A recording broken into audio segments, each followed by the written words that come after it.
L'IA, c'est dans le futur.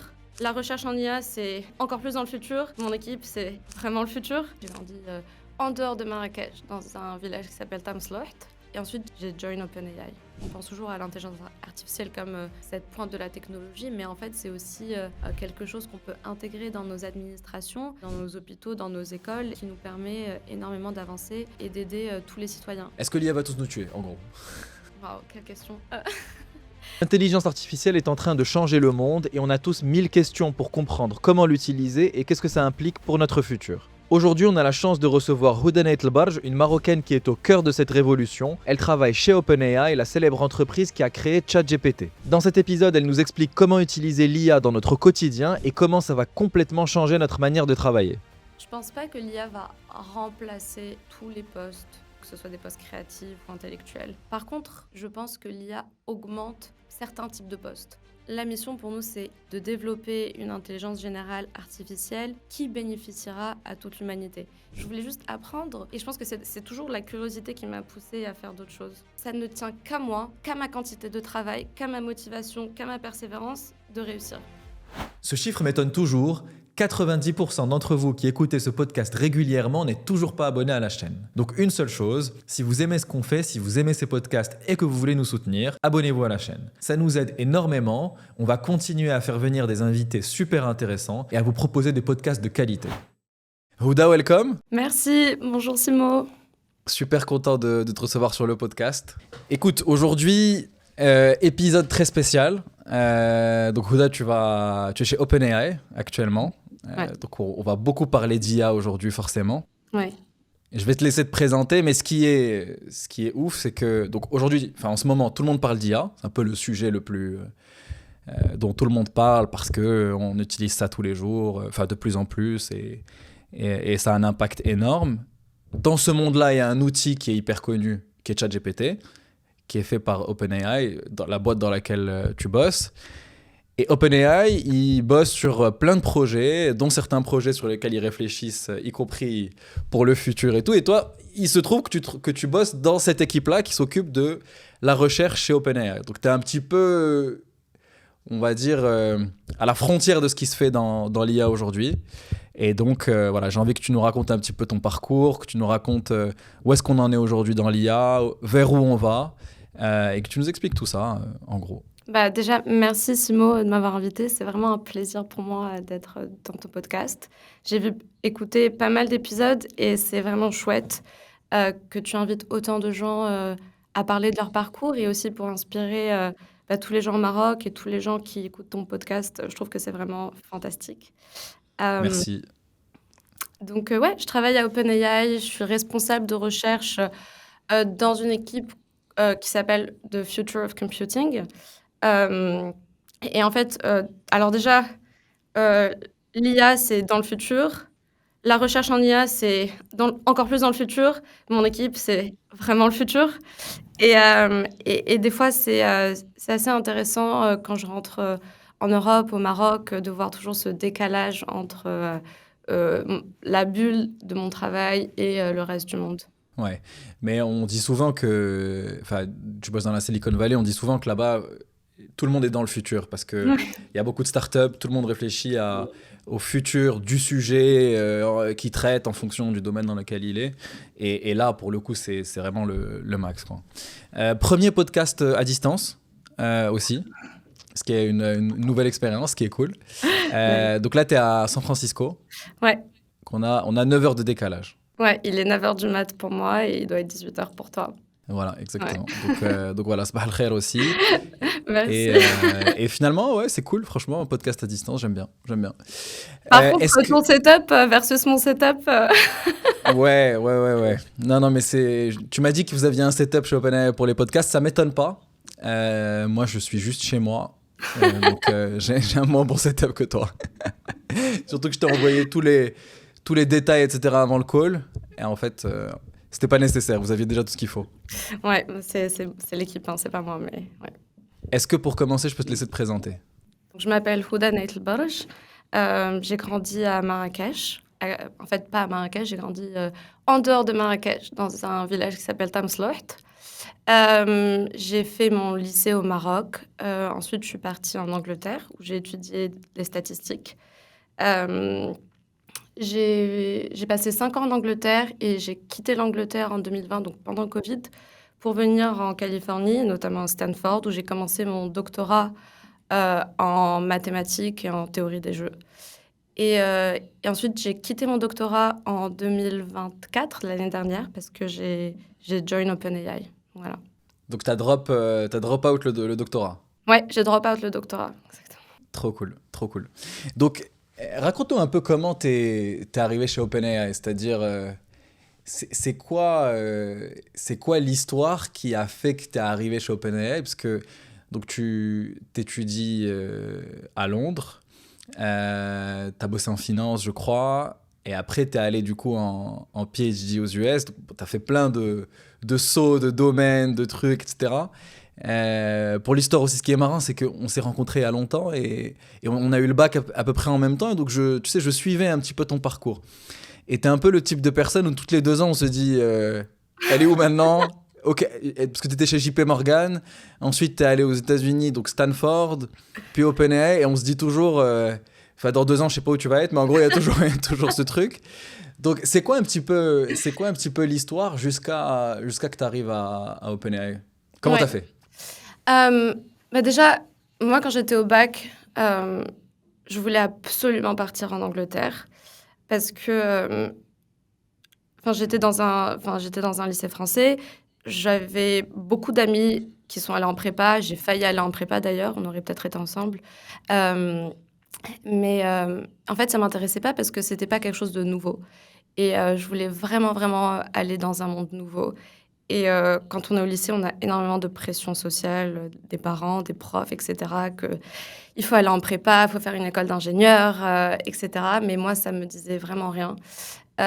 Et donc je suis allée en Angleterre et j'ai fait des stats parce que j'adore les maths et j'adore les stats et j'ai travaillé en finance, encore une fois, je pense parce qu'il y avait énormément de pression sociale pour avoir un job dans une banque d'investissement. Et même si ça me correspondait pas du tout, j'ai travaillé à JP Morgan et en fait, je me suis rendu compte que c'était vraiment pas pour moi.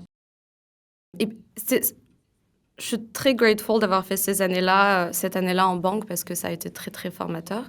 Mais à ce moment-là, je me suis dit: «Mais en fait, j'arrive pas à apprendre de nouvelles choses, dans mon quotidien» et ce manque d'apprentissage, ce manque, de challenge, ça me rendait terriblement triste.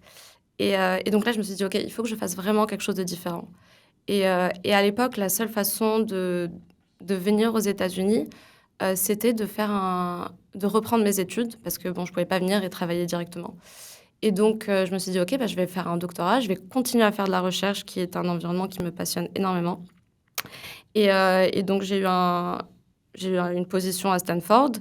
Hem, J'y suis allée pendant covid, donc c'était pas évident parce qu'évidemment, tout était bloqué.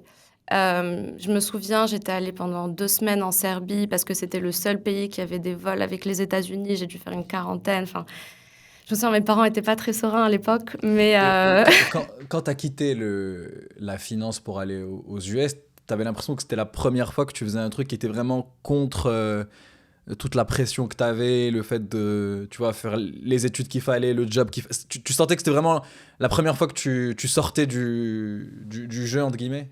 totalement, mes parents comprenaient pas comment je pouvais quitter JP Morgan. Même ils sont pas du tout dans la finance, mais ils connaissent de nom. Ils se disaient: «Mais pourquoi tu ferais ça?» Ma grand-mère aussi, elle comprenait pas. Elle me disait: «Mais tu as un travail, tu gagnes bien ta vie. Là, le next step, c'est le mariage et c'est terminé» et en fait, je lui dis: «Bah non, je pars à 9 000 kilomètres, pour reprendre mes études à 25 ans». Ouais, c'est pas passé. Même mes amis pensaient que je vivais une crise existentielle, quoi. Alors qu'en fait, non, pas du tout. Je voulais juste apprendre et je pense que c'est toujours la curiosité qui m'a poussée à faire d'autres choses. Après, bon, quand tu dis je vais à Stanford, en général, ça rassure aussi quand même. C'est pas non plus le craquage complet.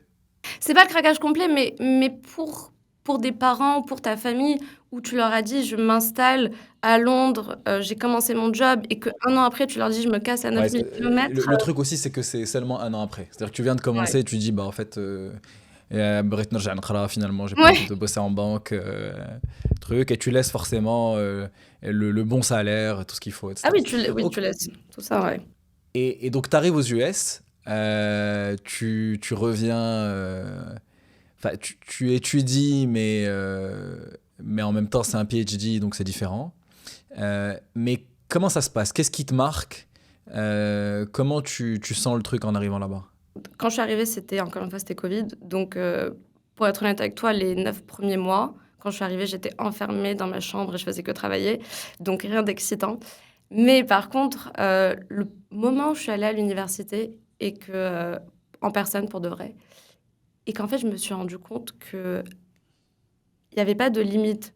Il n'y a pas de limite dans ce que tu peux faire, il n'y a pas de limite dans ce que tu peux apprendre, il n'y a pas de limite dans le type de personne que tu peux rencontrer. Et en fait, ça, c'était vraiment totalement genre mind-opening de me dire, mais là, je peux vraiment faire tout ce que je veux. Je peux faire n'importe quel cours, je peux apprendre tout ce que je veux, je peux rencontrer n'importe quelle personne. Personne te juge, personne n'a de préconception sur qui tu es ou ce que tu vas faire. Et ça, c'était vraiment incroyable. Ça, comment tu l'as senti? C'est-à-dire que c'est parce que tu rencontres des gens très différents et tu te dis, ok, j'ai jamais rencontré des gens comme ça avant, ou c'est comment tu te dis justement, je peux faire ce que je veux, tout est possible et Alors, en fait, c'est juste la façon dont tu vas interagir avec les gens et tu vas leur parler de tes projets. Et il y a jamais il y a jamais de doute. Je pense que en Europe et au Maroc, on est souvent sceptique. Quand la plupart des gens sont sceptiques, tu viens, tu leur dis, ok, je vais monter ma boîte, je vais faire ça. Ils te disent, Binti Ghassil Lard. Tu vois, et en fait, là, pourquoi ça pourrait ne pas marcher? C'est quoi toutes les raisons pour lesquelles ça pourrait pas marcher? ouais, voilà, en fait, les gens vont directement te dire, ouais, mais ça va pas marcher parce que ça va pas marcher parce que ça. Alors qu'en fait, non, là, pas du tout. C'est, ah ouais, c'est une super idée. Peu importe l'idée d'ailleurs, hein, ça pourrait être une mauvaise idée comme une bonne idée. Ouais. Les gens vont toujours être optimistes. Et en fait, c'est vraiment ça. En fait, je pense que là-bas, surtout à Stanford, du coup, qui est à San Francisco, donc là où il y a toutes les startups, etc., je pense que tout le monde, au moins une fois dans sa vie, a rencontré un mec bizarre qui leur a dit je vais faire un truc ultra bizarre, nouveau. Ils se sont dit ça va jamais marcher. Et le gars a fait une boîte énorme, une start-up, un truc. Exactement. Je pense qu'ils ont tous vécu cette situation. Donc ils ont appris à ne pas juger ni par les apparences, ni par le projet, ni rien du tout.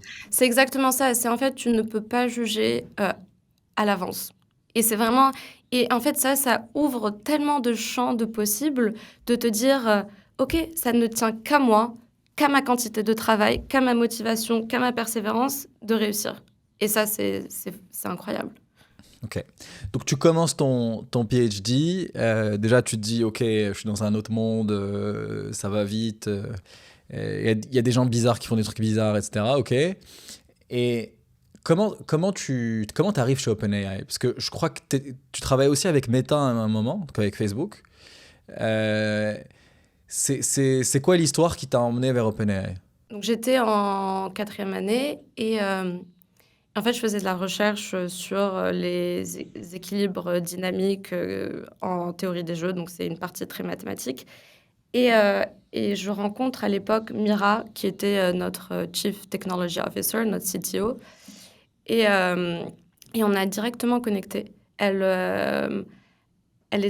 adorait ma recherche. Moi, je l'adorais elle en tant que personne parce que c'est une femme qui est extrêmement technique, mais en même temps qui a un cœur incroyable. Et c'est rare de voir... bon, c'est moins rare que ce que je pensais, mais c'est rare de rencontrer des gens comme ça. Et en fait, elle m'a très vite proposé de la rejoindre à OpenAI. Et à ce moment-là, je me suis dit, bon, je fais de la recherche, mais en partant à OpenAI, je pourrais continuer à faire de la recherche. Donc, pourquoi rester à Stanford? J'aurais jamais l'opportunité d'accepter une offre comme ça, ou même qu'on me la présente dans ma vie. Et donc, à ce moment-là, j'ai décidé de quitter le PhD et de join OpenAI. Mais donc, comment ça se passe concrètement? Parce que du coup, Mira, c'était la CTO donc la Chief Technology Officer de OpenAI. Donc vraiment une des personnes les plus seniors, c'est le top, on va dire le top management d'OpenAI. Mais comment tu la rencontres? C'est-à-dire comment ça se passe? C'est quoi la première interaction? Et voilà, comment ça se passe? elle venait souvent à Stanford et mon prof, mon supervisor de mon PhD l'avait ramenée dans un cours que je teach avec lui. Donc j'étais enseignante dans ce cours. Et donc on a fait un dîner avec elle et je lui ai parlé de ma recherche autour du dîner. Et ça l'intéressait énormément et elle voyait beaucoup d'applications à OpenAI. Donc, et puis en fait, c'était surtout, je pense qu'il y avait quelque chose de méta dans cette interaction où on avait beaucoup de valeurs communes euh, et, on, et on était toutes les deux convaincues qu'en fait, on était en train de créer une technologie qui va profondément changer le monde, mais de façon positive, qui va euh, permettre à chaque individu d'exprimer sa créativité, de détruire des barrières d'opportunités économiques, etc. Et donc, en fait, on avait énormément échangé et on a connecté, quoi. Ouais. Je voulais vous parler de TapTapSend, un service dont on est très fier d'être partenaire. Quand on est MRE, on cherche toujours le moyen le plus simple, rapide et avantageux pour envoyer de l'argent au Maroc. Que ce soit pour soutenir nos proches, épargner ou investir. Si vous vivez en Europe, aux États-Unis, au Canada ou même aux Émirats, TapTapSend est la solution à connaître. Avec TapTapSend, vous pouvez transférer de l'argent instantanément vers tous les comptes bancaires marocains et même vers les agences Cash Plus ou Wafa Cash. Ce qui m'a convaincu, c'est que les transferts bancaires sont gratuits et les taux proposés sont parmi les meilleurs du marché. Leur modèle repose sur une petite marge sur le taux de change, mais il veille à proposer un taux compétitif et transparent. Et en plus de ça, si vous êtes un nouvel utilisateur, vous recevez 15 € offerts pour un envoi depuis l'Europe et 25 $ si vous êtes aux États-Unis. Il vous suffit de télécharger l'application et d'utiliser le code NEXTWAVE au moment de l'inscription. Donc là, tu connectes, tu rejoins OpenAI. Donc ça, c'est en 2023-24. 2024, il y a un peu plus d'un an. Ok, si on revient sur... Donc OpenAI, c'est une boîte donc, responsable de ChatGPT qui a été créée en 2015-2016, je crois. Et là, depuis 2-3 ans, c'est le sujet numéro 1. Voilà, l'IA, en termes de technologie, c'est la technologie du moment que les gens utilisent de plus en plus, où tous les mois, on découvre de nouvelles utilisations. Pourquoi est-ce que depuis 2-3 ans, c'est aussi important ? C'est-à-dire, qu'est-ce qui s'est passé dans les 3 dernières années ? Parce que j'ai l'impression qu'on a commencé à parler de GPT en 2022, quelque chose comme ça, je crois. Mais l'intelligence artificielle, ça existe depuis des dizaines d'années en termes de champs de recherche, etc. Qu'est-ce qui s'est passé qui a fait que c'est devenu ultra important et que OpenAI et ChatGPT a été utilisé d'un coup par des millions de personnes ? Ouais. Alors, c'est vrai, je pense que tu dis quelque chose qui est très important, c'est que l'intelligence artificielle, c'est un terme qui est usé de façon peut-être abusive, mais en vérité, c'est un champ de recherche qui existe depuis des années. Et donc, l'intelligence artificielle, de base, c'est vraiment la continuité des statistiques. Donc, en anglais, on utilise AI, Artificial Intelligence et Machine Learning presque de façon, on peut utiliser l'un comme l'autre. Mais c'est vraiment comment est-ce qu'on apprend à des machines à apprendre. C'est vraiment ça. Apprendre aux machines à apprendre. Et c'est hyper important de se rendre compte que oui, c'est pas quelque chose de nouveau. Par contre, ce qui a vraiment changé quand ChatGPT a été lancé, c'est déjà, en 2022, on a créé un produit. Et donc, peu importe, ce qui montre en fait que peu importe le statut ou l'évolution d'un domaine de recherche, tant qu'il n'y a pas un produit avec lequel les gens dans le monde entier peuvent interagir, cette recherche ne sert à rien.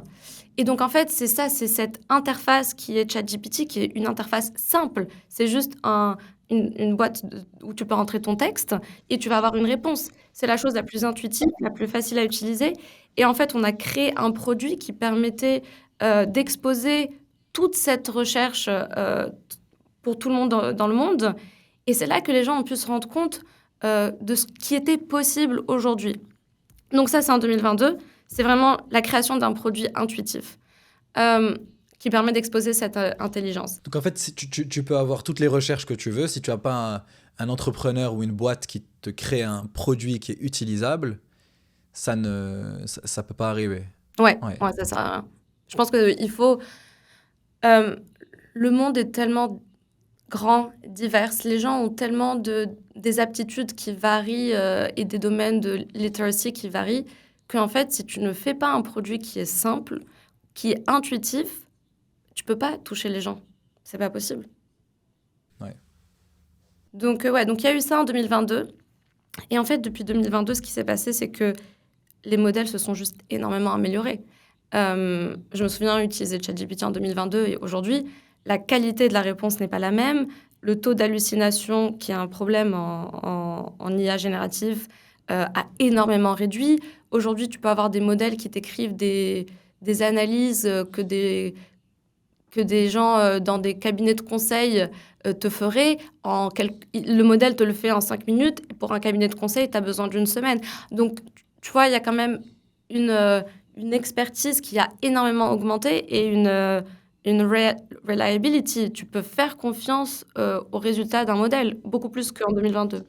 Mais tu vois, on va expliquer tout ça. Typiquement, on parle d'intelligence artificielle générative. Qu'est-ce que c'est? Pourquoi c'est le modèle qui a gagné? C'est-à-dire, aujourd'hui, on ne parle plus que de ça. C'est tellement que l'IA, c'est devenu l'IA générative quasiment. Mais est-ce qu'il y a d'autres manières de faire de l'IA? Et est-ce que c'est game over pour les autres? C'est-à-dire, maintenant, l'IA, c'est l'IA générative et c'est tout. On va aller que dans cette direction. Alors, moi, oui, je pense que l'IA générative, on en parle beaucoup plus. Et en fait, ce qu'on oublie, c'est qu'il y a aussi l'IA statistique. Et en fait, pour moi, il n'y a pas de distinction. C'est vraiment deux chapitres d'une même histoire.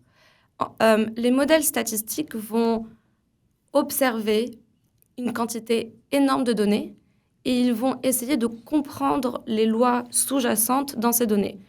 Donc, historiquement, avant ça, c'était plutôt l'IA statistique. Les champs de recherche Ouais, majoritaires, non? on utilise encore l'IA statistique, c'est vraiment un point que je veux faire. Je pense que c'est pas avant-après. Ok. C'est juste qu'on parle plus d'IA générative parce que c'est quelque chose de nouveau, mais on utilise toujours autant d'IA statistique. Donc les modèles statistiques décrivent le monde, alors que les modèles génératifs vont créer à l'intérieur de celui-ci. C'est-à-dire qu'ils vont utiliser les lois qui ont été apprises pour créer de nouveaux résultats, du nouveau output. Et donc, si tu veux, si on veut faire une métaphore, les modèles statistiques, c'est une caméra qui va prendre une photo de la réalité. Et les modèles génératifs vont extrapoler, éditer, créer de nouvelles scènes dans cette réalité. Mais tu auras toujours besoin d'IA statistique. On doit comprendre pourquoi un modèle génératif est arrivé à une solution. On doit pouvoir le rendre safe. Et pour ça, il faut vraiment comprendre les fondations statistiques sous-jacentes qui sont hyper rigoureuses. Donc, c'est pas l'un ou l'autre, c'est vraiment complémentaire. Et c'est pour ça aujourd'hui qu'on arrive à avoir cette explosion d'intelligence parce que tu peux créer, mais en même temps, tu comprends ce que tu crées. Donc en fait, si tu schématises, lorsque tu es en IA génératif, tu ne peux pas comprendre pourquoi tu as un résultat. En fait, tu as un modèle qui a beaucoup de données et qui va prédire un résultat sur la base de ces données-là, mais tu vas pas pouvoir comprendre pourquoi il prédit ça et pas autre chose. Et du coup, vous, ce que vous faites, ça va être à la fois statistique et génératif en fait. Ouais. Alors, aujourd'hui, on comprend de mieux en mieux pourquoi un modèle génératif donne une réponse plutôt qu'une autre. C'est un domaine de recherche qui est croissant, ça s'appelle l'interprétabilité. On a beaucoup de chercheurs à OpenAI qui travaillent sur ça et qui sont... en fait, si tu veux, moi, je pense qu'il faut toujours revenir à comment les êtres humains réfléchissent parce que l'homme a créé l'intelligence artificielle à son image. Et donc, en fait, aujourd'hui, si tu me demandes pourquoi j'agis comme j'agis, tu sais pas. Peut-être que tu peux observer mon cerveau, me faire une IRM et essayer de regarder quelle partie s'active quand je parle ou quand je fais une certaine action. Mais en vérité, on ne sait jamais vraiment pourquoi. Et les modèles, c'est pareil. Ce sont des modèles de ce qu'on appelle des artificial networks. C'est des neurons qui sont connectés les uns aux autres. Et on ne sait pas vraiment qu'est-ce qui fait que tu génères une réponse. Mais par contre, tu peux voir des activations. Et donc aujourd'hui, on a beaucoup, beaucoup de recherches en interprétabilité pour comprendre les résultats. Ouais. Alors tu vas nous expliquer tout ça, notamment, tu vois, j'ai vraiment envie de comprendre à la fois, tu vois, aujourd'hui ce qu'on peut faire avec l'IA et essayer de comprendre quelle est votre mission, vers où vous voulez aller. On parle beaucoup d'IA générale, etc. Et j'ai envie de comprendre un petit peu tout ça. Mais donc avant ça, tu disais, donc tu rencontres Mira, tu rejoins OpenAI et je suis vraiment curieux de savoir, quand tu arrives dans cette boîte, c'est quoi ton ressenti? Comment ça se passe? Parce que c'est la boîte la plus sexy du moment, etc. Qui a un produit qui est incroyable, dont tout le monde parle. Donc, comment ça se passe les premières semaines et quand tu rejoins l'équipe? La chose qui était vraiment le plus difficile pour moi, c'est que j'avais pas d'équipe. Je bossais toute seule avec Mira. Et la première chose que je me dis en arrivant, c'est ah, les gens sont beaucoup plus sympas que ce que je pensais. Et je pense que, tu vois, quand on est en extérieur, on se dit mais ça doit tous être des fous, ils n'ont pas de cœur, c'est des extraterrestres, des trucs comme ça. Mais en fait, pas du tout. Là, quand on s'est parlé, la première chose que je t'ai dit, c'est est-ce qu'il est sympa, Sam Altman? Bah, il est très, bah, tu vois, justement, ça, c'est un exemple. D'ailleurs, tu n'es pas la seule personne à me demander ça. Mais il est incroyable, il est super gentil, il est merveilleux. J'espère qu'un jour, tu l'auras sur ton podcast et tu pourras lui parler directement. Mais tu vois, c'est vraiment le choc de se dire, mais en fait, tous ces gens-là sont adorables. Et ils sont tous motivés par la même mission, par le désir de créer un monde meilleur. Et tu as un environnement hyper collaboratif où les gens s'aident les uns les autres. Et donc, ouais, ça m'a vraiment surpris. Trop bien. Quand tu arrives, c'est quoi ton rôle? Et tu vois, comment il évolue depuis que tu as rejoint OpenAI? Ouais, alors moi j'ai toujours fait de la recherche au début, c'était ce qu'on appelait des projets spéciaux, c'est-à-dire des projets qui étaient un peu entre la recherche, l'ingénierie, la sécurité, qui sont des projets euh, qui ont plus de risques ou dont on n'est pas vraiment certain de la timeline sur laquelle on va les réaliser. Et donc j'ai fait ça pendant un bon moment et puis là, depuis janvier, je travaille dans une équipe qui est un peu plus orientée dans le Donc, futur. juste pour expliquer, parce que tu dis ça en mode chill, mais c'est ce qu'on disait au début de la discussion, c'est qu'en fait, tu es dans l'équipe qui s'occupe de la recherche et des special projects, c'est-à-dire les projets qui ne sont pas encore d'actualité, c'est-à-dire les projets les plus prospectifs. Et ça, au sein de la boîte qui fait le produit qui est le plus en avance dans l'IA. Je ne sais pas si tu peux nous parler de pistes de réflexion que vous aviez dans cette équipe-là, tu vois un petit peu des choses auxquelles on ne penserait pas du tout et qui correspondent à ce que pourrait être justement un special project. Je suppose que tout outcome est possible dans 2 ans. Quel outcome tu veux et comment tu le réalises et de quelles données tu as besoin et quelle méthode tu veux tester à l'avance. Comment est-ce que tu peux être sûr qu'elles vont marcher? Comment est-ce que tu peux ce qu'on appelle en anglais des risks? Parce qu'en fait, chaque entraînement coûte de l'argent. Donc, il va falloir à l'avance dérisquer tes méthodes en faisant des expériences, etc. Mais il y avait tellement de choses qu'on regardait à chaque instant. Et donc, comment ton rôle évolue chez OpenAI du coup depuis? Je m'intéressais de plus en plus à comment apporter de la valeur à chaque individu dans le monde, qui est une problématique beaucoup plus profonde que ce que ça en a l'air, parce qu'en fait, tu te dis, mais chaque personne a une distribution de préférences qui est très différente. Par exemple, peut-être que moi, j'ai du mal à visualiser les choses, mais peut-être que j'ai une mémoire très auditive, peut-être que je travaille mieux le matin et que j'ai du mal le soir, et toi, c'est l'opposé, etc. Mais donc, en fait, chaque individu est unique.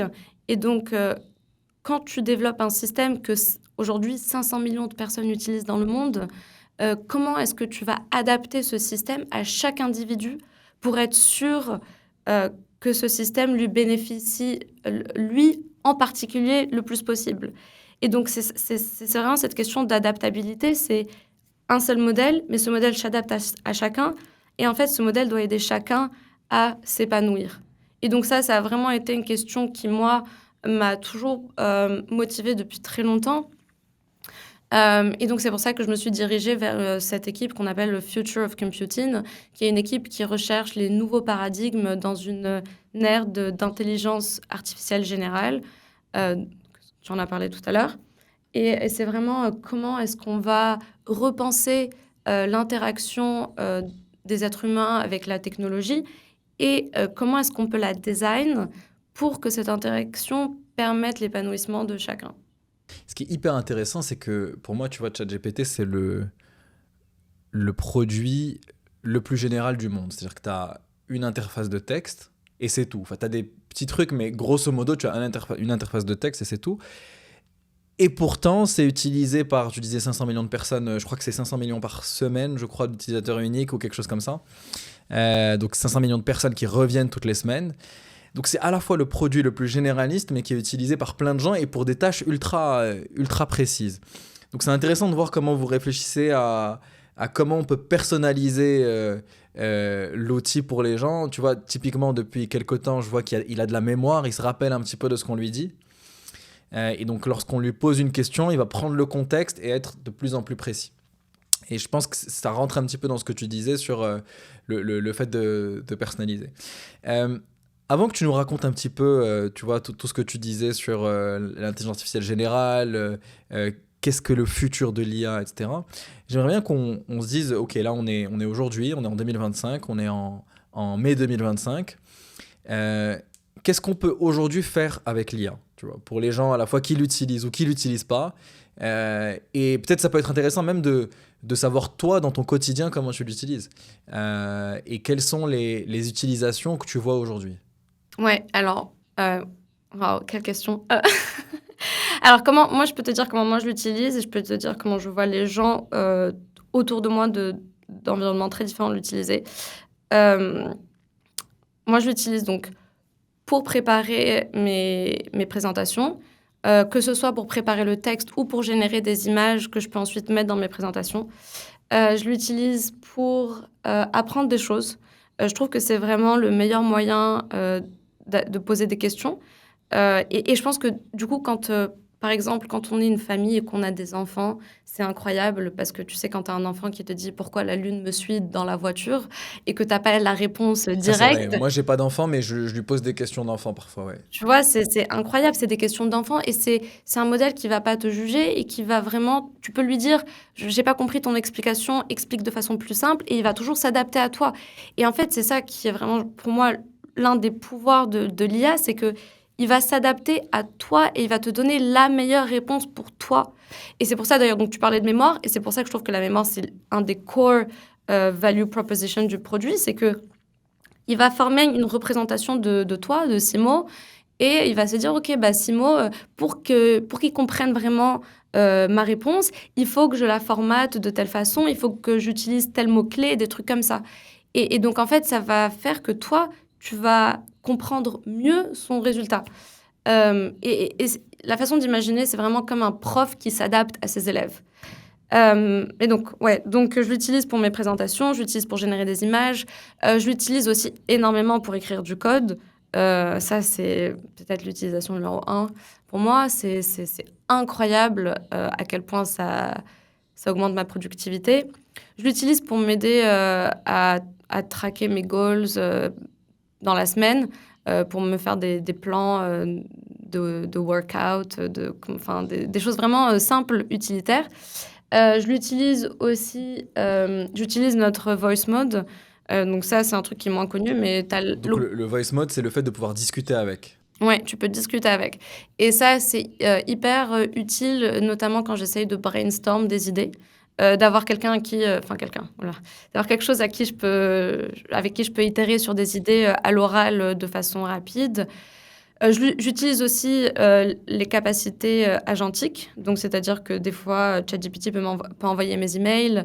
Donc agentique, c'est on va parler de tout ça, mais donc l'agentique, c'est la partie agent, c'est-à-dire le fait qu'il puisse avoir des actions sur la réalité, c'est-à-dire il va aller envoyer un email, répondre à quelque chose, réserver un restaurant, ce genre de choses. Ouais, exactement. Ok. Donc, pour le moment, on a Operator, c'est un produit d'ailleurs sur lequel j'ai travaillé, qui est un modèle agentique. Donc, tu vas lui dire, comme tu viens de dire, book-moi un restaurant et tu peux le laisser, il va te booker ton restaurant.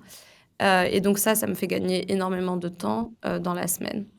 Donc en fait, quand tu le regardes, tu as une partie où où c'est un espèce d'assistant, c'est-à-dire tu vas pouvoir lui poser des questions, il va t'aider à écrire, il va écrire pour toi, mais ce qui est marrant, c'est que c'est à un niveau assez élevé, c'est-à-dire dans la recherche, ça va être un niveau ultra important, comme tu disais tout à l'heure, limite comme une entreprise de conseil que tu vas payer pour te faire une recherche, écrire pour toi, faire des présentations, donc tout ça c'est la partie travail. Et ce que tu disais aussi qui est intéressant, c'est la partie learning. En fait, comme tu as une interface et que tu peux poser des questions et qui s'adapte vraiment, c'est vraiment un outil qui est hyper fort pour apprendre des choses. Ouais, c'est incroyable. Et tu vois, quand je vois ça et quand moi je lui pose des questions et qu'il m'apprend des choses, je me dis toujours que c'est un outil qui peut être incroyable pour tous les gens qui veulent apprendre des choses, que ce soit des enfants, des jeunes, des gens plus âgés, à n'importe quel âge. Comment tu vois cette interaction entre IA et apprentissage, éducation? Est-ce que c'est un truc qui est important pour vous à mettre en avant? Ouais, alors, l'éducation, c'est un de nos piliers. Donc, on a 3 piliers, l'éducation, la santé et la créativité. Et pour moi, l'éducation, c'est hyper important. Ma maman était prof à l'école publique marocaine. Et quand je grandissais à Marrakech, mes parents avaient personne pour me garder quand j'étais pas à l'école. Donc, ma maman m'emmenait avec elle en classe. Et tu sais, enfin, c'est un lycée à Marrakech, il y a 40 élèves dans la classe. Ma maman, elle me disait: «Tu te mets derrière, tu te tais pendant que moi je fais le cours». Et donc, je la regardais comme ça pendant des heures par semaine, donner ses cours aux élèves. Et en fait, je me disais: «Tu vois, mais c'est une super prof, c'est mon modèle, c'est une femme incroyable, mais elle est toujours limitée par son attention. Elle peut donner son attention qu'à un élève ou un groupe d'élèves à tout moment». Et ça, c'est fondamentalement tragique que tu as un prof, mais plusieurs élèves. Et en fait, ce qui est incroyable avec l'intelligence artificielle, c'est que tu vas vraiment avoir un modèle par élève et un modèle qui s'adapte à tout élève. Donc, si aujourd'hui, moi, j'étais au lycée et que je vais en cours et que le prof donne son cours, mais qu'il y a des choses que j'ai pas compris, je peux rentrer chez moi et je peux converser, donc parler avec ChatGPT pour vraiment aller jusqu'au fond de ce que j'ai pas compris. Et en fait, si tu veux, c'est un prof particulier, 24 heures sur 24, 7 jours sur 7, qui a une patience infinie, qui peut s'adapter Qui à peut toi. répéter autant de fois que tu veux et qui s'adapte à toi. Incroyable, c'est incroyable. Je pense qu'on se rend pas compte de la chance que c'est de grandir aujourd'hui dans le monde, d'avoir cet outil dans ta poche qui t'accompagne à n'importe quelle heure de la journée, qui est gratuit d'ailleurs. On a une tranche gratuite, ça ne va jamais changer. On aura toujours une tranche gratuite, donc tu peux gratuitement accéder aux meilleurs modèles n'importe quand. Et tu peux leur poser autant de questions que tu veux. C'est quand même incroyable. Ouais, ça, c'est vrai que c'est incroyable. Et c'est vrai qu'il y a une version qui est gratuite. Et tu vois, se dire que n'importe qui dans le monde, s'il veut apprendre, je sais pas, les maths, un sujet spécifique, il peut discuter sur son téléphone et apprendre et poser des questions et faire des exercices avec une IA qui s'adapte. C'est incroyable. C'est incroyable. Et en fait, je pense que dans l'éducation, la personnalisation, c'est un vrai challenge. Ouais, Parce que totalement. forcément, et encore plus dans des pays en voie de développement ou des pays émergents, tu peux pas avoir des profs qui vont avoir une attention qui est ultra personnalisée. Et là, c'est un petit peu le maximum de la personnalisation. Enfin, et tu vois, tu parlais aussi de créativité. Je trouve que ça, c'est un des trucs un peu contre-intuitifs sur l'IA. Et il y en a plusieurs, c'est que... tu vois, moi avant, j'avais l'impression que la technologie, ça allait remplacer d'autres choses, tu vois, tout ce qui était répétitif, etc. Et en fait, avec l'IA, il y a un peu un changement de paradigme où j'ai l'impression que c'est plutôt tout ce que je pensais qui n'allait jamais être remplacé qui est en train d'être remplacé. Typiquement, moi, quand j'ai envie d'avoir des idées, je parle à une IA. Et on aurait pu se dire, non, la créativité, c'est un peu ce qui va nous rester, etc. Mais en fait, pour avoir des idées, pour brainstormer, etc., l'IA, c'est hyper fort. L'autre truc, c'est que, tu vois, tout à l'heure, tu disais, tu peux faire des recherches et tu peux avoir une réponse à un niveau de consultant. Tu vois, c'est quand même des trucs qui sont hyper complexes Et c'est plutôt ces gens-là qui font des recherches complexes, qui ont des grands diplômes, etc., qui peuvent potentiellement être remplacés par une IA, et pas des gens qui font du travail manuel ou autre. Donc c'est hyper contre-intuitif, mais j'ai l'impression que l'IA remplace tous ces trucs qu'on pensait garder le plus longtemps possible. Comment tu vois ce truc? Alors, je pense pas que l'IA va remplacer tous les postes dans la société, que ce soit des postes créatifs ou intellectuels.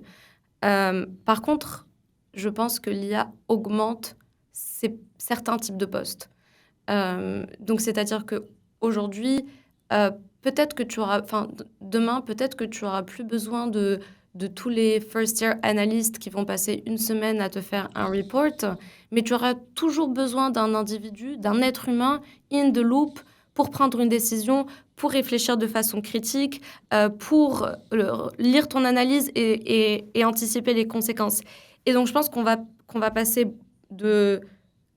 vers des sociétés où on va vraiment reward l'esprit critique. Et ça, c'est fondamental. Et en fait, le fait de passer 6 jours à faire une recherche, à lire toutes les ressources sur Internet, à faire des expériences, etc., ça pourra être fait automatiquement par des modèles d'intelligence artificielle, ça, j'en suis sûre. Et c'est déjà le cas aujourd'hui.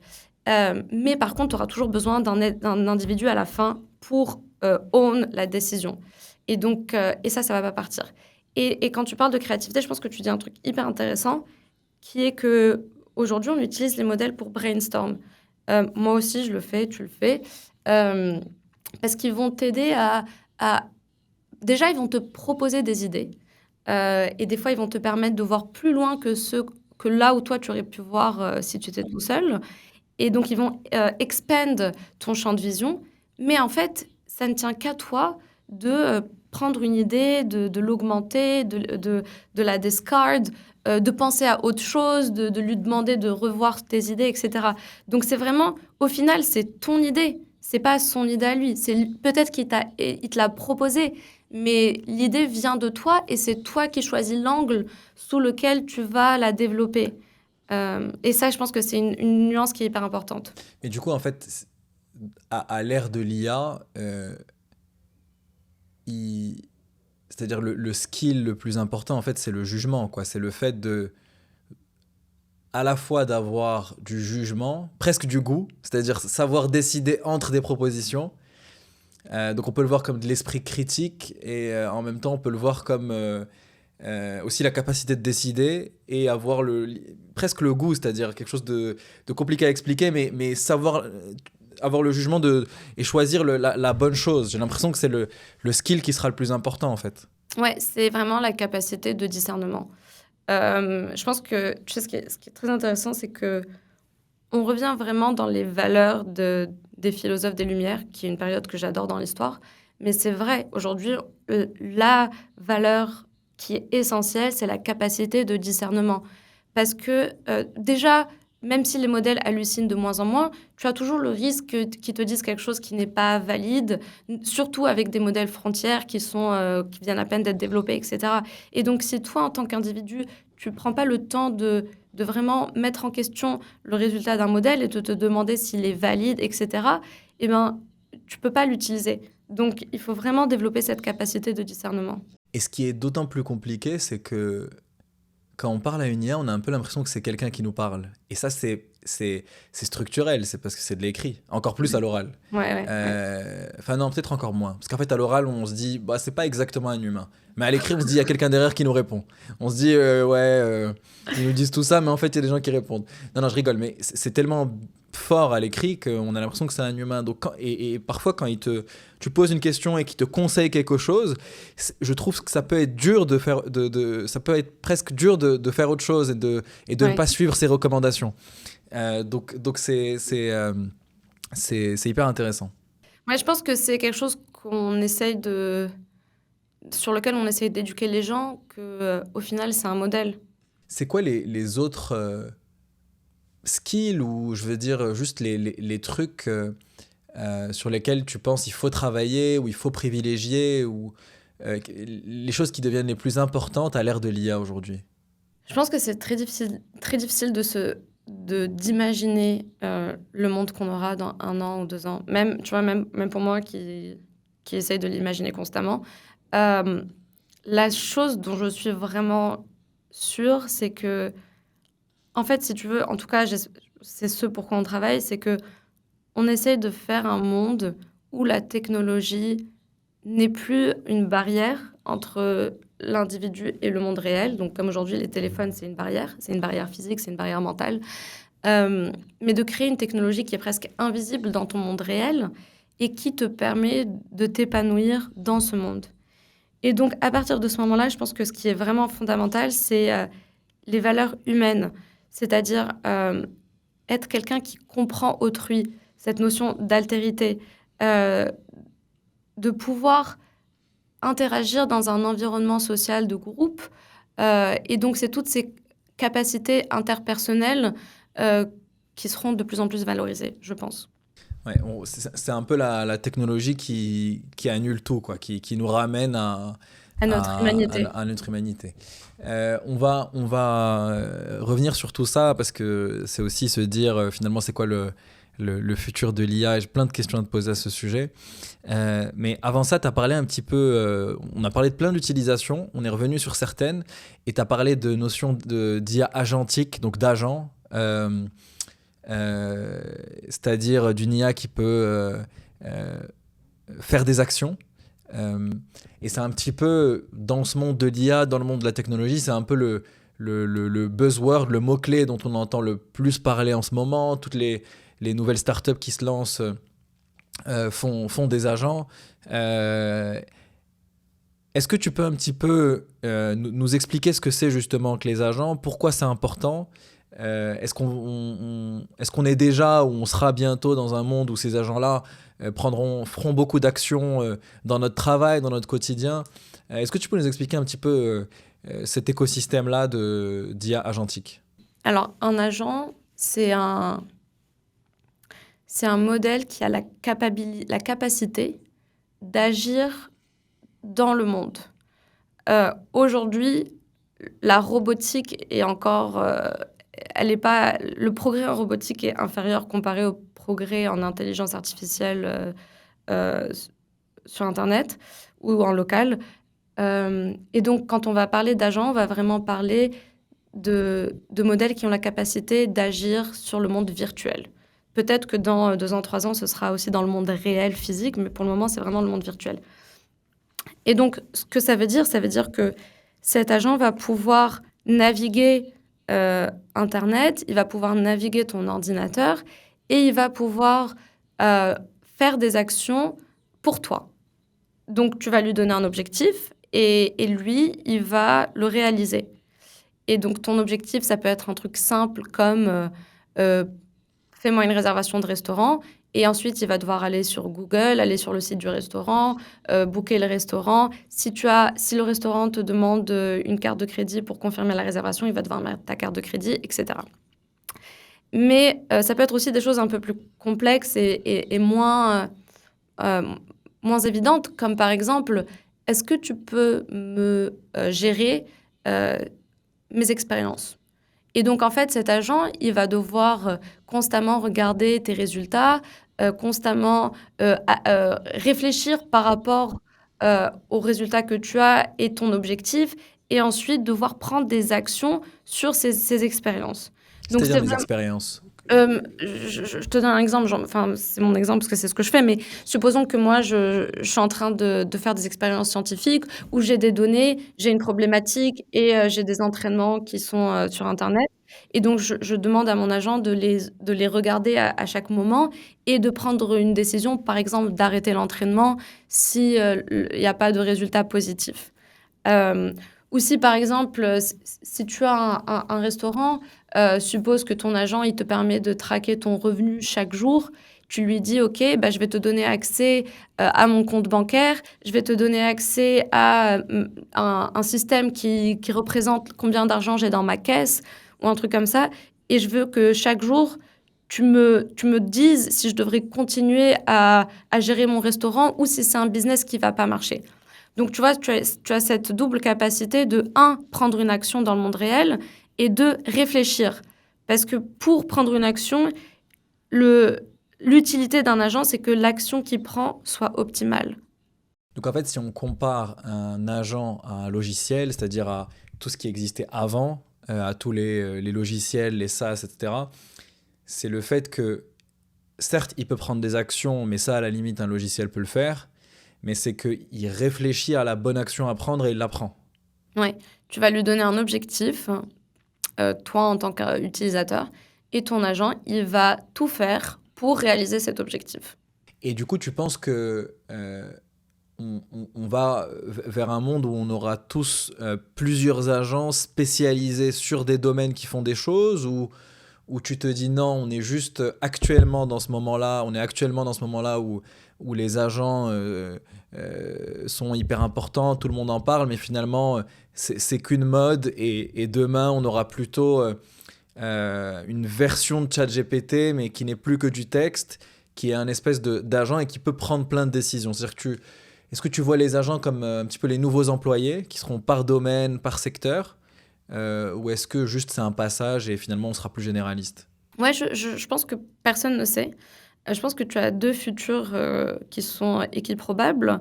Heu, Soit dans le premier futur, chaque personne a un agent et cet agent a une infinité de capacités, une infinité de Ah capacités. oui, parce que tu as aussi cette option-là, ouais. Tu as aussi le fait d'avoir l'agent, pas qui est adapté à un domaine ou à, ou à une tâche, mais qui est adapté à une personne. Donc Oui, chacun son qui est agent. adapté à une personne, ouais. Et ok. Donc tu as soit ça, soit chaque personne a son agent et cet agent est infiniment capable dans tous les domaines de la société. Soit, tu pourras aller, recruter des agents et ils pourront pour des tâches très spécifiques et ils pourront les faire, pour toi. Je pense que le meilleur des mondes, c'est celui où toi, en tant qu'utilisateur, tu n'as pas à te poser cette question. Où, juste, tu as un produit intuitif, ou un outil, heu, par exemple ton téléphone et tu lui dis juste: «Fais-moi ça» et toi, tu n'as pas à te soucier de: «Est-ce que c'est le même agent? Est-ce que c'est plusieurs agents?» En fait, tu dois juste avoir une façon de lui faire confiance et d'être sûr qu'il va faire ce que tu lui demandes de faire.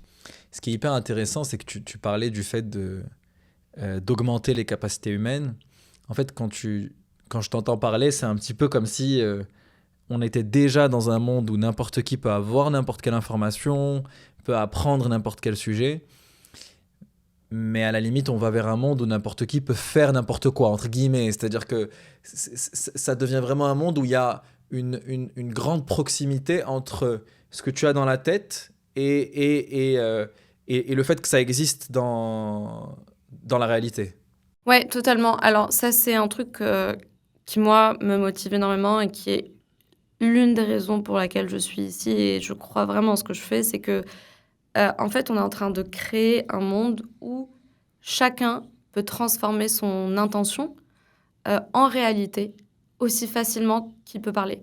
Donc c'est-à-dire que si aujourd'hui j'ai une idée, d'entreprise, je peux venir la décrire à un modèle et lui va s'occuper de me faire un business plan, d'aller chez des banques, de m'obtenir un crédit, de me screener des candidats, de me renvoyer leur CV, de me trouver un local, tu vois? Et en fait, c'est moi, j'ai juste parlé, j'ai juste exprimé une idée et le modèle on the background, il va aller me faire toutes les étapes nécessaires pour la réaliser.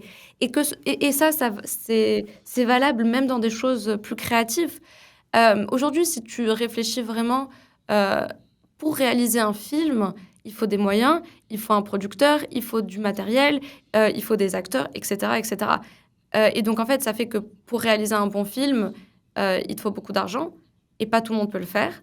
Alors que dans le futur, si tu as juste l'idée d'un scénario, si tu sais comment décrire exactement ton film, tu vas dans un modèle, on a des modèles comme Sora, tu décris ton film et le modèle te le fait.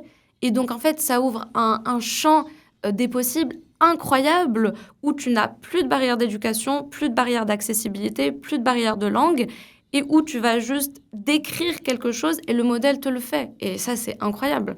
Ce qui est marrant, c'est que il y a cette idée de levier que je trouve intéressante, qui est donc historiquement les premiers leviers pour faire des choses, j'ai l'impression c'est plutôt les gens, c'est-à-dire le fait d'avoir des gens qui vont faire des choses pour toi. Oui, Mais totalement. il y a eu aussi l'argent. Le fait d'avoir de l'argent, ça permet de faire des projets, etc.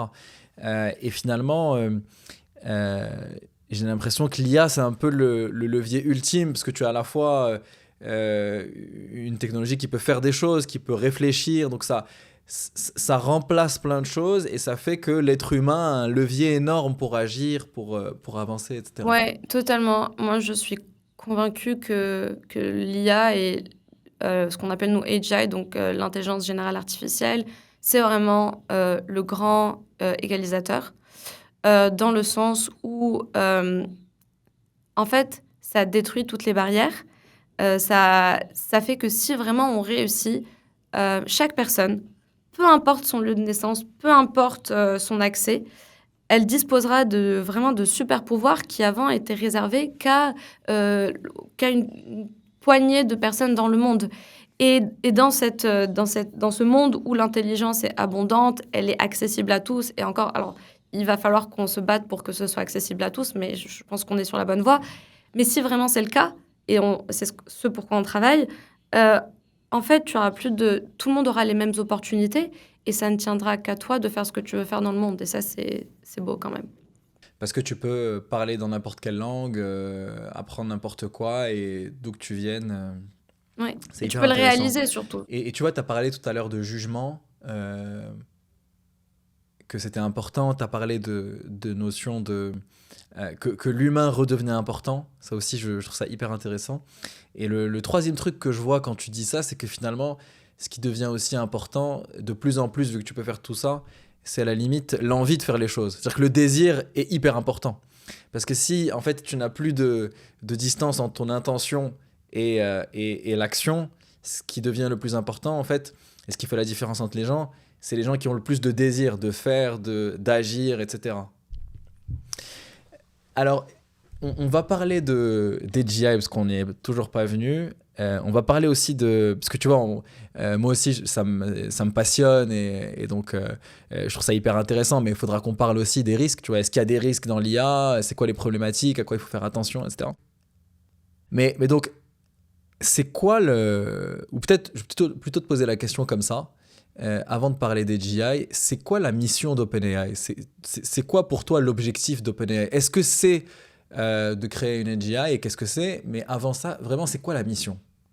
La mission, pour nous, c'est hyper important, et c'est un truc que si tu viens dans nos bureaux, tu verras que tout le monde est motivé par la mission, et c'est vraiment quelque chose qui est top of mind for us. C'est de développer une intelligence générale artificielle qui bénéficiera à toute l'humanité. Et je pense que la deuxième partie de la phrase est la plus importante, c'est-à-dire qu'on ne peut pas développer que pour les gens riches, on ne peut pas développer que pour les gens éduqués, on doit développer pour le monde entier, pour les gens de toute capacité, de toute capacité et de toute origine. Donc ouais, la mission, elle est centrale à chaque chose qu'on fait. Chaque fois qu'on lance un produit, qu'on entraîne un modèle, on revient toujours à la mission et on se dit, est-ce que ça nous permet de faire avancer notre mission, oui ou non? Et s'il y a la moindre hésitation, on discard le projet. Donc c'est vraiment au cœur de chaque chose qu'on fait. C'est quoi AGI du coup? Ce qui est intéressant, c'est que si tu avais plein de chercheurs Si aujourd'hui on était 30 30 chercheurs ici, chaque personne te donnerait 4 réponses différentes. Je pense qu'on est... La définition, elle n'est pas claire. Mais en tout cas, la définition, c'est vraiment un système qui te permet de créer de la valeur économique dans le monde. Que ce soit en augmentant chaque individu, que ce soit en créant de nouveaux emplois, que ce soit en réalisant des jobs end-to-end qui avant étaient possibles que pour les individus, que pour les êtres humains. C'est vraiment ce système autonome, capable, et notamment capable dans les choses qui sont importantes pour les êtres humains. Parce que c'est marrant que tu répondes ça, parce que je pensais vraiment, donc AGI, intelligence artificielle générale. En général, ce que j'entends, c'est ça doit être plus intelligent que tout le monde sur tous les sujets. Et c'est une définition que je trouve compliquée, parce que finalement, ChatGPT est déjà probablement plus intelligent que moi, personnellement. Je sais pas, Que moi je sais pas aussi. toi, Ouais. je sais pas toi. En général, je pense, plus intelligent que moi. Mais intelligent, ça veut dire quoi? Évidemment, il sait plus de choses. Est-ce qu'il raisonne mieux? Ben, je pense qu'il est capable de résoudre des problèmes que je n'arriverai pas à résoudre. Euh, et c'est pour ça, est-ce que pour toi, du coup, cette définition sur l'intelligence, est-ce qu'elle tient quand même? Est-ce que tu pourrais définir concrètement les GI? C'est-à-dire, comment vous allez vous dire, OK, en fait, on y est arrivé? Parce que si tu te dis, c'est créer de la valeur pour l'humanité, tu ne sauras jamais que tu as créé GI. Tu seras toujours en train de créer de la valeur. Est-ce que tu penses qu'il y a un threshold, il y a un seuil, il y a un niveau que vous allez atteindre et qui voudra dire que vous avez atteint AGI? Et si oui, ça aurait quelle forme? Je pense que tu as raison dans ce que tu dis, dans le sens de aujourd'hui, les modèles sont plus intelligents que la plupart des individus et qui raisonnent mieux. Euh, Moi, c'est vraiment, franchement, à chaque fois que j'utilise, donc on a plein de modèles sur ChatGPT, mais le dernier qu'on a sorti, c'est O3. Euh, et à chaque fois que j'utilise ce modèle, je suis épatée par la qualité de raisonnement, euh, par les idées qu'il explore, par la façon dont il construit son argument, etc. Donc, je pense qu'on est déjà à un stade où les modèles sont plus intelligents qu'une grande majorité d'entre eux. Enfin, intelligents, qui sont plus capables, plus rigoureux dans leur raisonnement qu'une grande majorité d'entre nous, moi y compris. Euh, mais par contre, il faut qu'ils puissent interagir avec les individus dans le monde réel. Et je pense que ça, c'est vraiment ce sur quoi on doit encore travailler. C'est de les rendre intuitifs pour que les gens puissent les utiliser, pour qu'ils puissent en dériver de la valeur, etc. Est-ce que AGI sera un moment singulier ou une progression? Ça, je ne sais pas. Je pense que c'est très difficile de pinpoint un moment exact où ça va se passer. Je pense que plutôt, on va juste se rendre compte euh, que c'est présent dans de plus en plus de parties de la société. Et je pense que c'est ça qui est vraiment un succès, c'est de se dire, c'est général, dans le sens où c'est pas spécifique. N'importe qui dans la société peut l'utiliser et peut se sentir augmenté, plus productive, plus heureux, j'espère. Je pense que l'épanouissement est clé. Donc, ouais.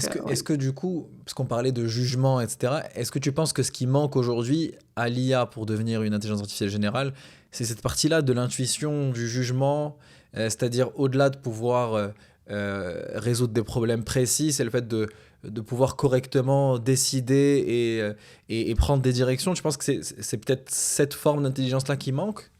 Je pense qu'aujourd'hui, les modèles sont très bons à décider et à exprimer de l'esprit critique, mais je pense qu'il faudra toujours qu'un être humain puisse analyser ce résultat, parce que les modèles, par définition, ils sont génératifs. Donc, une fois qu'ils commencent dans une lancée, ils vont explorer cet espace-là.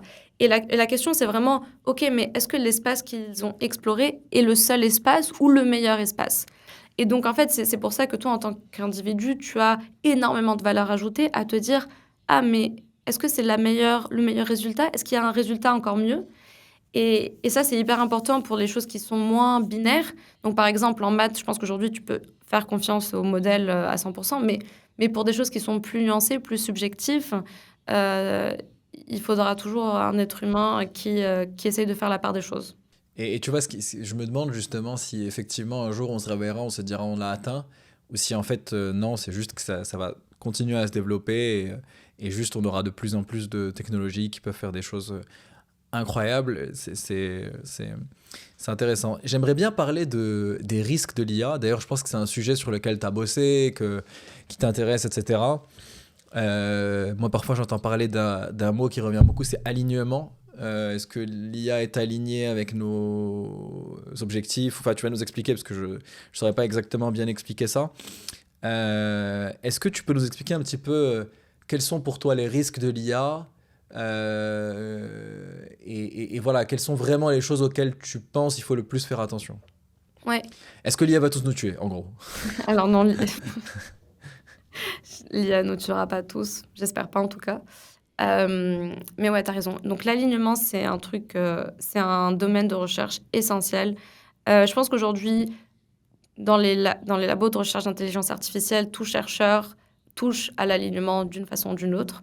Euh, et la façon la métaphore, c'est, suppose que tu as un enfant de un enfant en bas âge, tu vas lui donner un objectif. Tu vas lui dire, je veux que tu sois gentil avec les invités. Je sais pas, tu invites des gens chez toi, tu dis à ton enfant, sois gentil avec eux.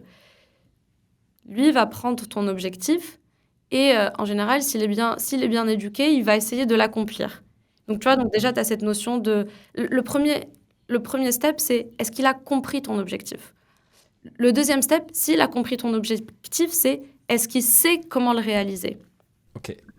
Et le troisième step, c'est est-ce qu'il veut le réaliser? S'il l'a compris et qu'il sait, est-ce qu'il veut le réaliser? Et enfin, le quatrième step, c'est est-ce qu'il y a un autre moyen de réaliser cet objectif sans qu'il le réalise vraiment? Et donc, on va faire les 4 steps. Donc, le premier step, c'est est-ce qu'il a compris ton objectif? Je pense qu'aujourd'hui, on est arrivé à un stade où les modèles comprennent notre objectif. Si tu lui dis réponds à un individu, il va lui répondre. Si tu lui dis n'apprends pas aux utilisateurs à faire des bombes, il ne le fera pas. Et en fait, l'autre manière de le voir, de manière un peu marrante, c'est que concrètement, ce que ça veut dire, est-ce qu'il a compris l'objectif, c'est est-ce que tu lui as dit sois gentil avec les invités, il a compris frapper les invités. C'est-à-dire, est-ce qu'il a compris un truc qui peut être vraiment nocif pour quelqu'un, pour une organisation, un être humain, etc. C'est vraiment au niveau de l'objectif, c'est-à-dire qu'ils comprennent un objectif qui peut être nocif pour nous. Parce qu'en fait, l'objectif, le vrai risque, c'est que les objectifs sont toujours mal définis. Tu peux travailler autant que tu veux sur ton objectif, il y aura toujours un manque de définition. La définition n'est jamais complète. Donc, par exemple, si moi, je dis au modèle, je veux que tu apportes de l'aide aux utilisateurs, bah, techniquement, si aujourd'hui, je viens et que je dis au modèle, apprends-moi à faire une bombe, si le modèle me répond, il m'aide. Tu vois, donc mon objectif est mal défini. Et donc, c'est pour ça qu'en fait, tu dois apporter plein de structures autour de ton objectif pour être sûr que le modèle va accomplir ton objectif vraiment comme tu l'as envisagé. Donc, quand on reste sur l'objectif, il y a l'objectif au niveau de la personne qui fait le modèle, donc vous, c'est-à-dire le fait de à la fois dire ok, tu es un modèle, sois gentil avec les utilisateurs, mais fais attention à A, B, C, D trucs. Mhm. Et après, tu as aussi le côté utilisateur, c'est-à-dire, supposons il utilise l'IA. On va prendre un exemple. J'avais envie de prendre un exemple d'un robot qui devient violent et tout, mais je pense que ça fait trop peur. Plutôt un truc simple. On a une IA dans une entreprise et tu lui dis, s'il te plaît, nettoie-moi une base de données.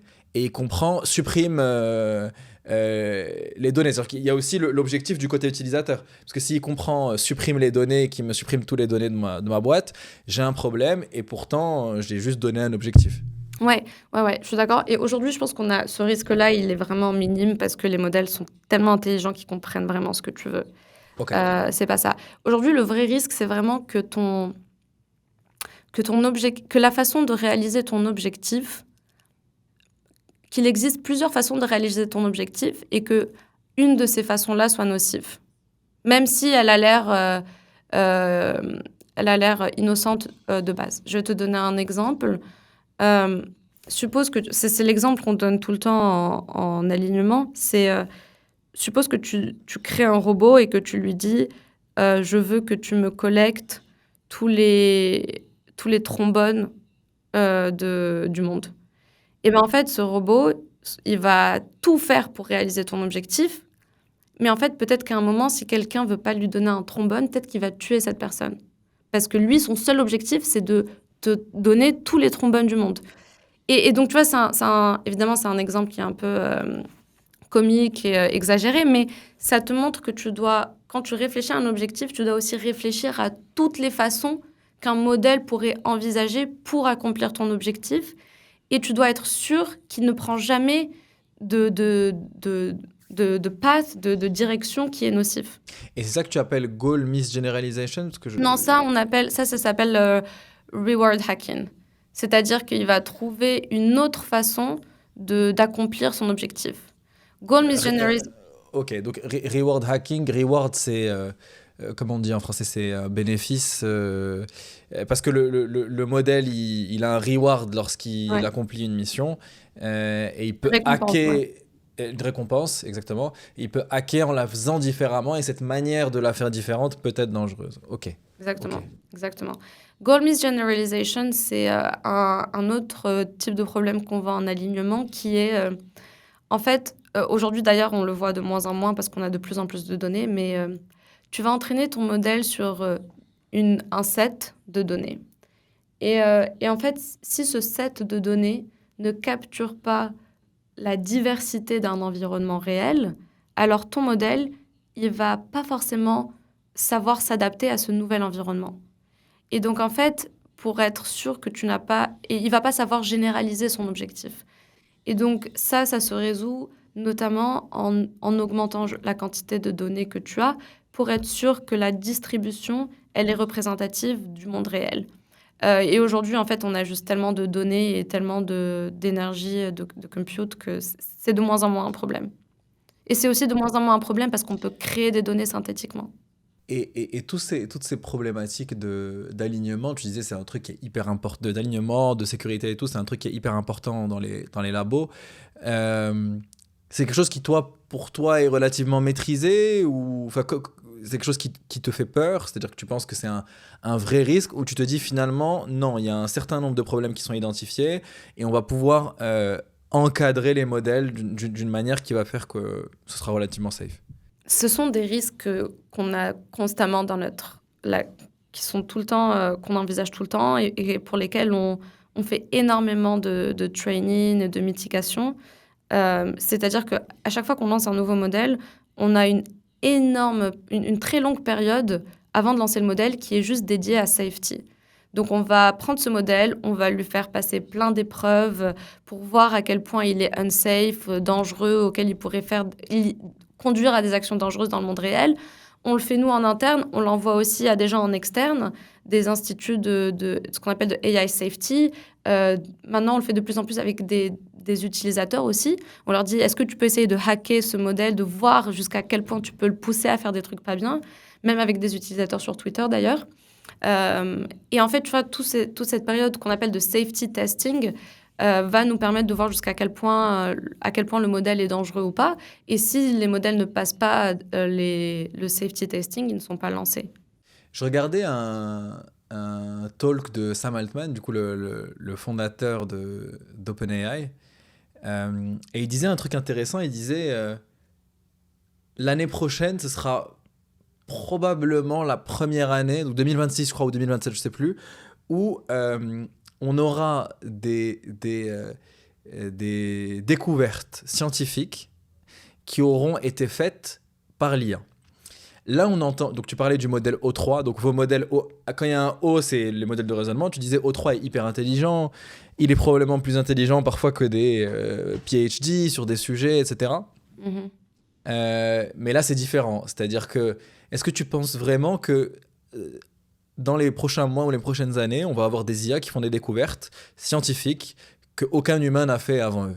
Ouais, il y a deux parties dans ta phrase. Est-ce qu'il y aura des découvertes scientifiques? Oui, absolument. Je pense que déjà, on en parlait tout à l'heure, mais l'IA te permet d'explorer un champ de possibilités que toi, en tant qu'individu, tu n'aurais pas forcément pensé. Juste Alors par que, la capacité, en fait, de ouais, regarder ouais. exactement, par la capacité d'explorer l'espace. Ça ne veut pas dire qu'une équipe ne l'aurait pas exploré, mais ça veut juste dire que l'IA peut le faire en beaucoup moins de temps. Donc, elle peut le faire en beaucoup moins de temps. Si tu scales cette capacité, ça veut dire qu'en fait, ton taux de découverte et d'innovation, il est de plus en plus rapide. Et en fait, l'innovation a des effets cumulatifs. Et ça, je pense que c'est vraiment un truc qu'on réalise pas assez. Mais on sous-estime la vitesse du progrès. Et le progrès a une accélération. Donc, dès que tu peux innover plus rapidement, tout ça, ça se cumule et ça fait que tu as des découvertes scientifiques majeures de plus en plus. La deuxième partie de ta phrase, c'était qu'aucun être humain n'aurait fait.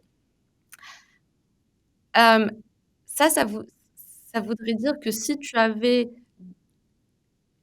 donné un temps infini à un être humain et tu lui avais donné toute la capacité de recherche qu'un modèle a, est-ce que l'être humain aurait pu arriver à une réponse que l'IA a trouvée? Je pense que c'est pas clair, on ne sait pas. parce qu'on a aussi les êtres humains ont une notion d'intuition. Donc d'où vient l'intuition? C'est une question philosophique, spirituelle, que chacun a sa réponse, mais on a une intuition et donc est-ce que les modèles pourront eux aussi développer de l'intuition sur le monde? Je pense que c'est très probable, et donc au final, peut-être qu'eux vont commencer à trouver des solutions que nous, on n'aurait pas réfléchi et on a déjà des exemples de ça. Donc tu as, AlphaGo qui a trouvé des combinaisons qui ont étonné tous les joueurs. Donc AlphaGo, c'est donc donc le Go, c'est un jeu, je sais pas comment on joue, mais on met C'est des comme petits les blancs, échecs. Ouais. comme les échecs, mais en plus complexe, Ouais. c'est-à-dire il y a plus de possibilités. Ouais. Et il y a une IA qui a battu le meilleur joueur. D'ailleurs, c'est un film sur Netflix qui est trop bien, Ah, OK. qui est vraiment excellent, qui a regardé AlphaGo sur Netflix et qui explique un petit peu l'histoire de DeepMind, donc la boîte de Google qui a réussi à faire, Ouais.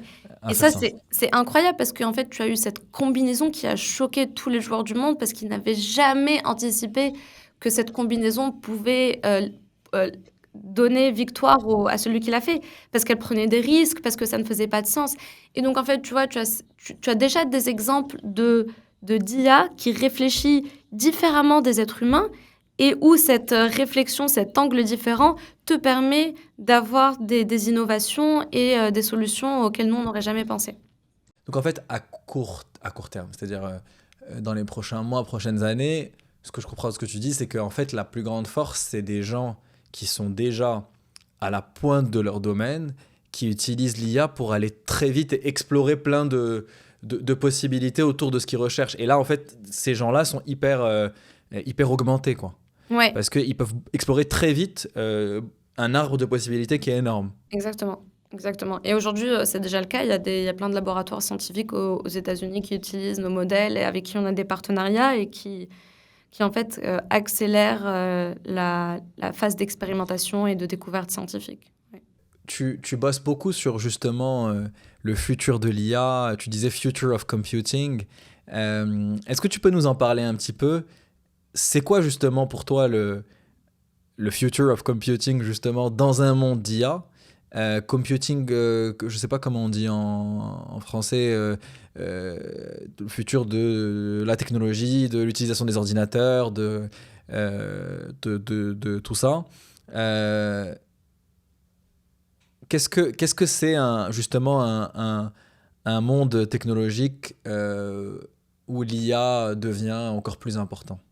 Alors, je pense que notre vision, c'est un monde où tu as accès à un système qui te permet de tout faire et qui connaît ton équation.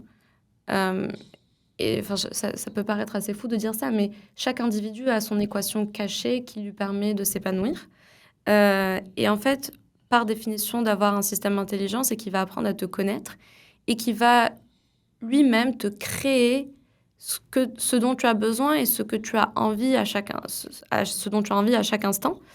Euh, et donc, c'est une façon très différente de penser la technologie par rapport à ce qu'on a aujourd'hui. Parce qu'aujourd'hui, tu as ton téléphone, tu as une app pour appeler tes parents, tu as une app pour commander de la nourriture, tu as une app pour lire un livre, tu vas sur Wikipédia pour lire des articles, etc. Mais en fait, si tu collapses tout ça, tu pourrais avoir un seul système qui te permet d'interagir avec tout ça à la fois. Donc, c'est un tronc, plusieurs branches. Euh, et vraiment, le but, c'est que toute cette interaction, elle soit adaptée pour chaque utilisateur et qu'elle soit modifiable par chaque utilisateur, qu'elle soit simple d'accès, qu'elle soit intuitive.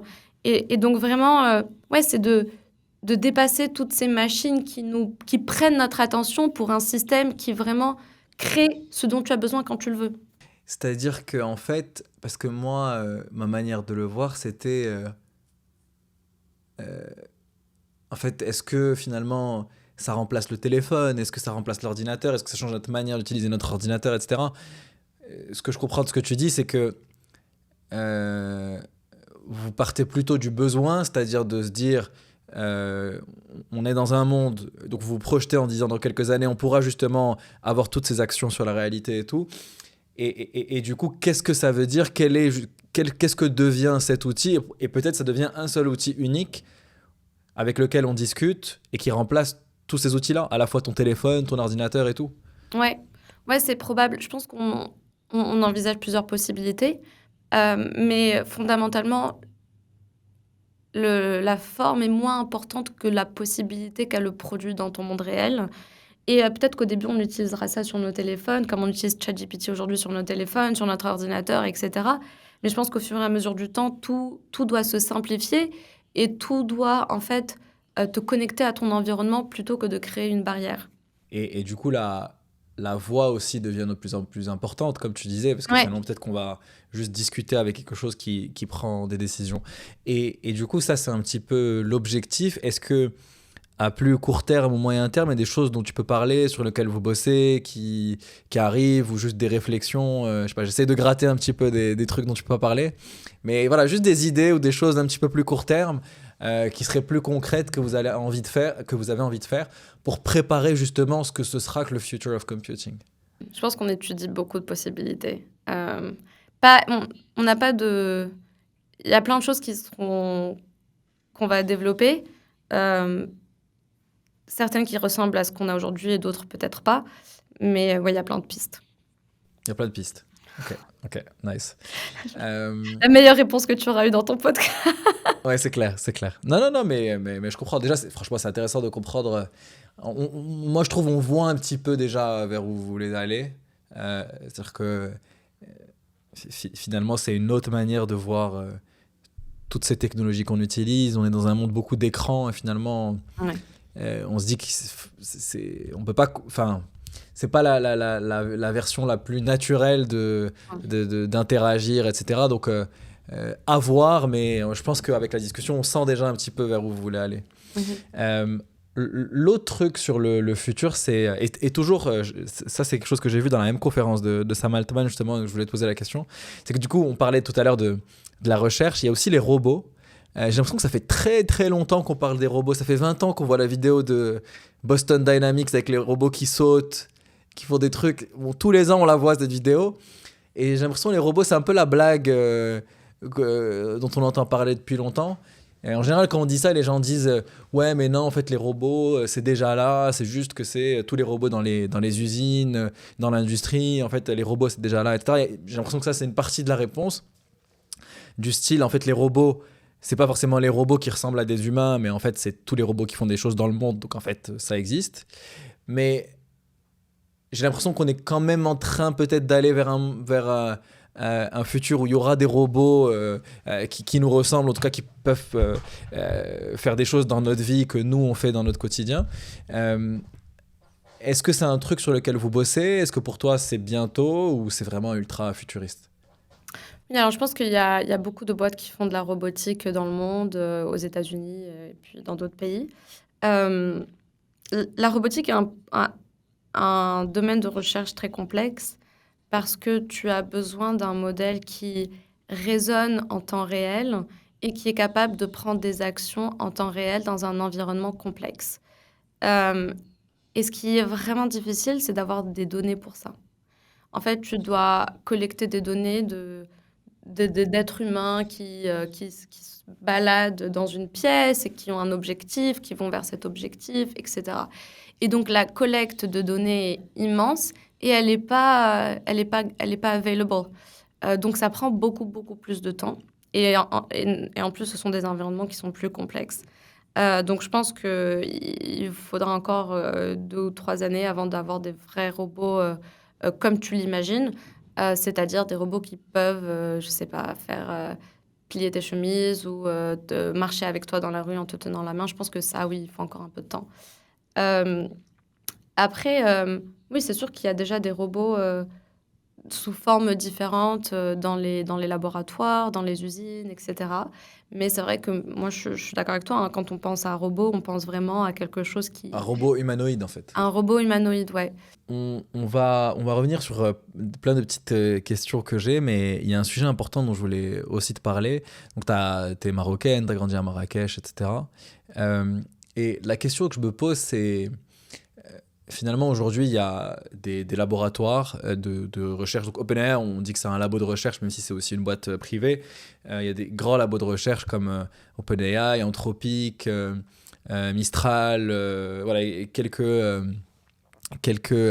le DeepSeek maintenant, enfin je sais pas qui est le laboratoire chinois derrière. En tout cas, dans le monde, il y a différents laboratoires qui travaillent sur ces modèles, qui sont plutôt des modèles généraux.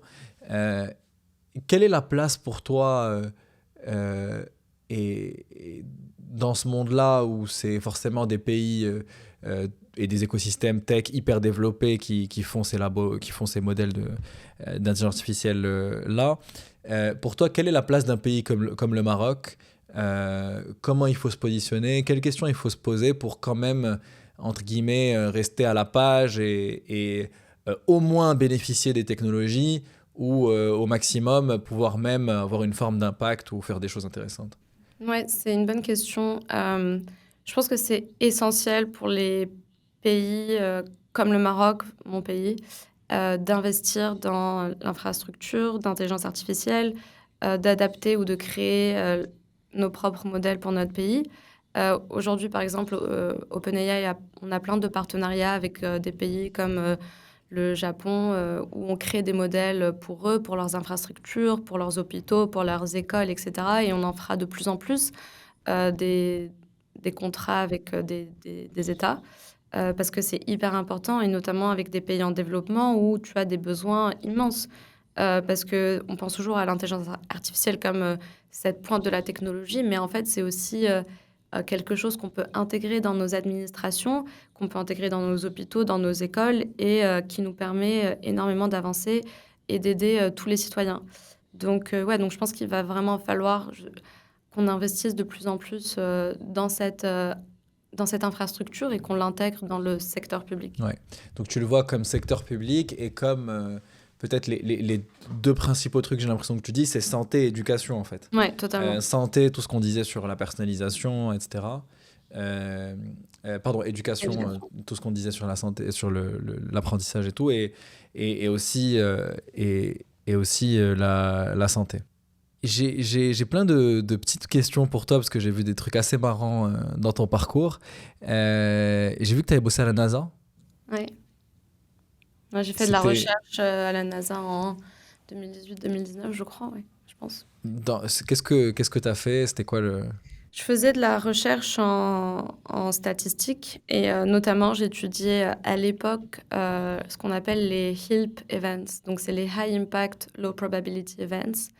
Et en fait, ce sont des événements comme Covid, qui sont des événements que, ex ante, on pense avoir une probabilité très infime de se réaliser, mais qu'une fois qu'ils se réalisent, ont un impact immense.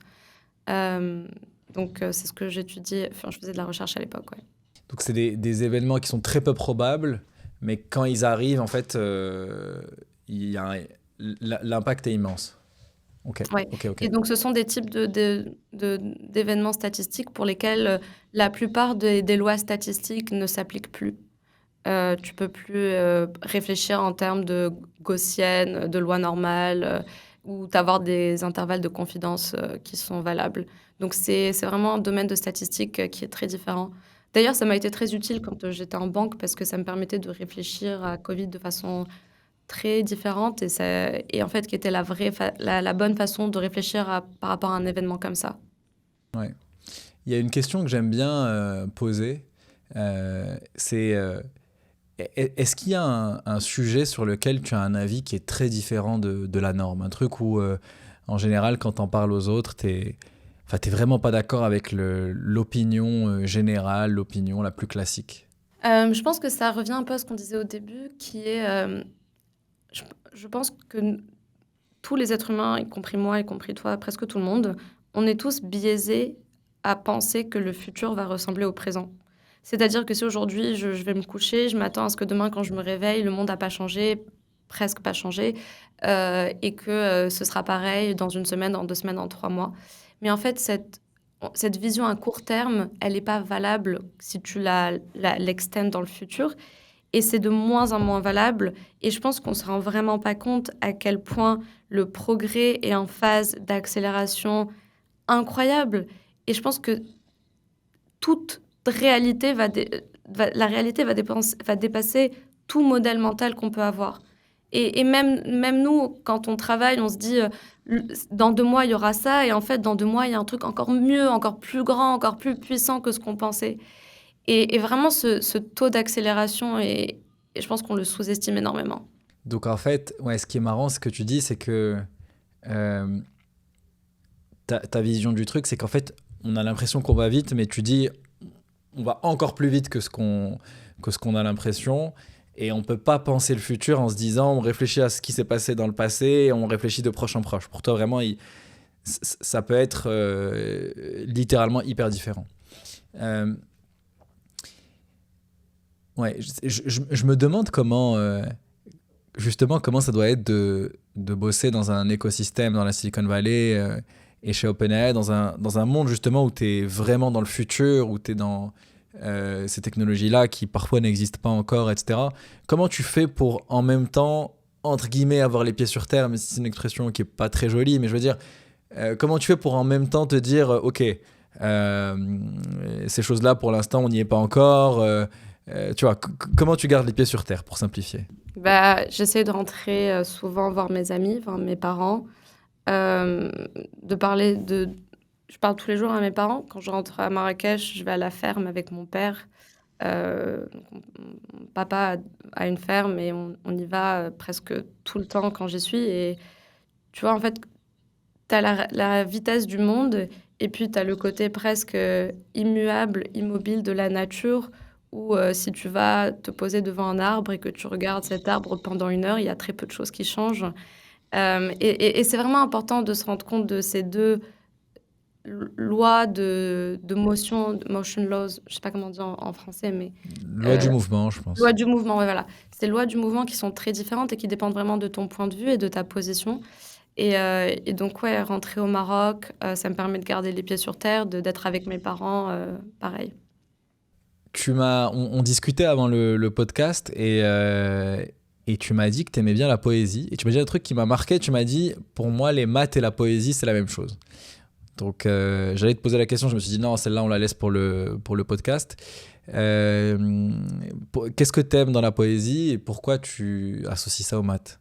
Je pense que les maths, c'est l'équation fondamentale de l'univers. C'est-à-dire que tu peux tout réduire à une équation mathématique, en tout cas je le pense. Et en fait, la beauté des maths, c'est que tout est simple.